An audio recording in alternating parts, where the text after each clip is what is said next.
remember the day when Mo3 was here at the other building? Okay, so that's what I was going to ask. Were you there that day? Yeah. Okay. Then Dolph and Key-Glock came? Yes, and I always tell people about that memory because after Mo3 got done his interview, and Mo3's already pretty big at that point, but he was a huge Dolph fan, and I mentioned to him that Dolph was about to come in and do the interview next, and Dolph and Key-Glock were running late, but then Mo3 just stuck around and was like pretty hyped to take a picture with him, and so it was kind of tight to see him on more of like a fan level because he was just such a Dolph fan that he was just really. Yeah, nobody knew that, but I always wondered that you remembered it. I think we stayed an extra 40 minutes. Yeah. And Dolph pulled up in the back. He was like, there you go. Out. He was. And then you fast forward like 2 years and they're both gone. I know. And terrible. It's the streets.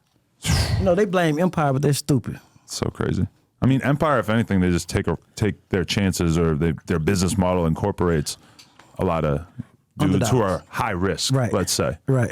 Because nobody else would take a risk on Mo3. You could do the same thing with me. You could post a picture of me with like 50 rappers who died. Those are the dudes that I interview oftentimes are the ones who are kind of out there taking risks. Damn. So let's be real.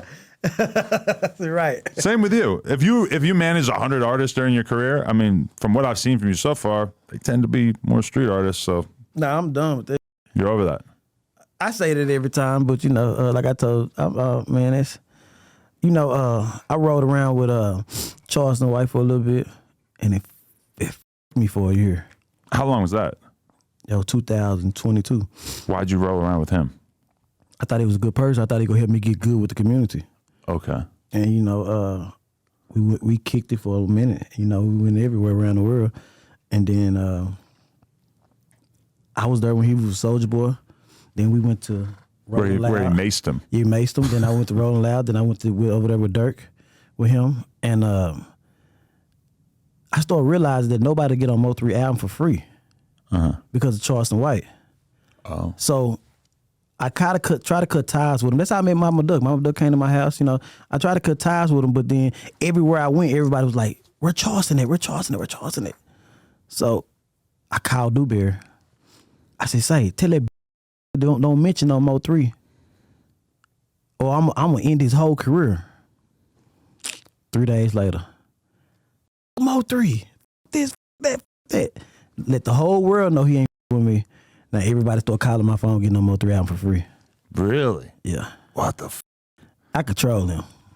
Because Charleston White is kind of like the Donald Trump of hip hop, where he's like so controversial, people cannot look away from him. But at the same time, a large percentage of the stuff that is coming out of his mouth from time to time is very offensive and way over the line. He's a nerd. Right. He's a nerd that finally got attention. Right. You see him throwing the flowers, shut your bitch, like a angry nerd. But the thing about Charleston White is that when he was young, he wouldn't have been able to monetize his personality. Wow. But it is the world that we live in now, where being able to do a Say Cheese interview is going to get you, thousands and thousands of dollars if you're him, and then you can go do interviews with all these other smaller platforms or whatever. He's like really easily monetizing the fact that he's good at just coming up with takes about shit off the top of his head, even though he's probably not professional enough to exist in a fucking ESPN office or like do Sports Center or something more professional. Every time he get on a high platform, he f*** himself. He get a lot of big attention. Like the Aiden, man, that was a perfect thing for him. Then he went on tour with the TK Kirkland. Like he go time. He's not used to the attention. Yeah. And what do you blame that for? You think he's just fucked up, or is it because he's like a hood dude? It's like a nerd that finally got the attention in the classroom. Have you ever seen a nerd and the teacher say, "Okay, you're my assistant," and they just, he was talking, he's not working. They finally got the attention that he need. And what he did was, it was so perfect, he used the police to keep everybody from whooping his ass.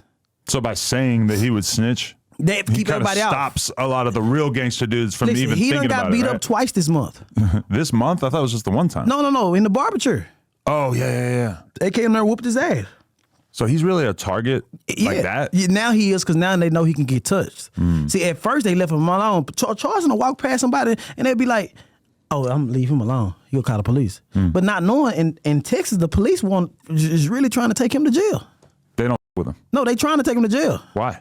He shot himself first of all. Oh yeah. Inside the club. Then 2 weeks later, he went back to the club, fell asleep at the light, drunk. They took him to jail. And you know, like growing before he started the internet, he was talking about every police officer, white police officer, he want dead. So nobody know that. So then when he got the attention to keep him off his ass, he acted like he was on the police side. They don't like him.